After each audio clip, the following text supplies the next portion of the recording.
नमस्कार, मेरा नाम तनुष्का है और मैं कक्षा 8वीं की छात्रा हूँ। आज मैं आप सभी को एक कहानी सुनाने जा रही हूँ जिसका विषय है माटी की सौगात। एक गांव में हरपाल नाम का एक गरीब किसान रहता था। उसके पास कुछ बीघा जमीन थी, लेकिन वह बहुत उपजाऊ नहीं थी। गांव में एक समृद्ध किसान रामलाल भी रहता था। उसने अपनी जमीन को बेहतर बनाने के लिए विभिन्न तकनीकों का इस्तेमाल किया, जैसे जैविक खाद का उपयोग किया, बेहतर बीजों का प्रयोग किया और सिंचाई की सही तकनीकों को अपनाया। एक दिन हरपाल रामलाल से मिलने गया। उसने पूछा, भाई, आपकी जमीन इतनी अच्छी कैसे है? मेरे पास भी उतनी ही जमीन है, लेकिन मेरी फसलें इतनी अच्छी नहीं उगती। रामलाल ने मुस्कुराते हुए कहा, भाई हरपाल, यह माटी की सौगात है।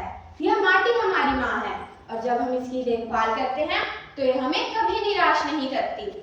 रामलाल ने अपनी तकनीकों के बारे में हरपाल को बताया।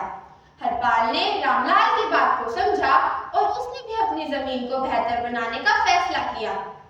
अगले साल हरपाल ने भी अपनी जमीन में जैविक खाद का उपयोग किया, बेहतर बीजों का प्रयोग किया और सिंचाई की सही तकनीकों को अपनाया।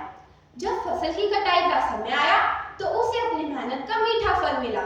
उसकी फसलें बहुत अच्छी हुई थी और उसने पिछले सालों के मुकाबले कई गुना ज्यादा फसल काटी। हरपाल ने अपनी फसल का एक हिस्सा रामलाल को धन्यवाद के रूप में भेंट किया।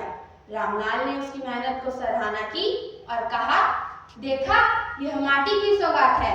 यह अपनी संतान को कभी निराश नहीं करती।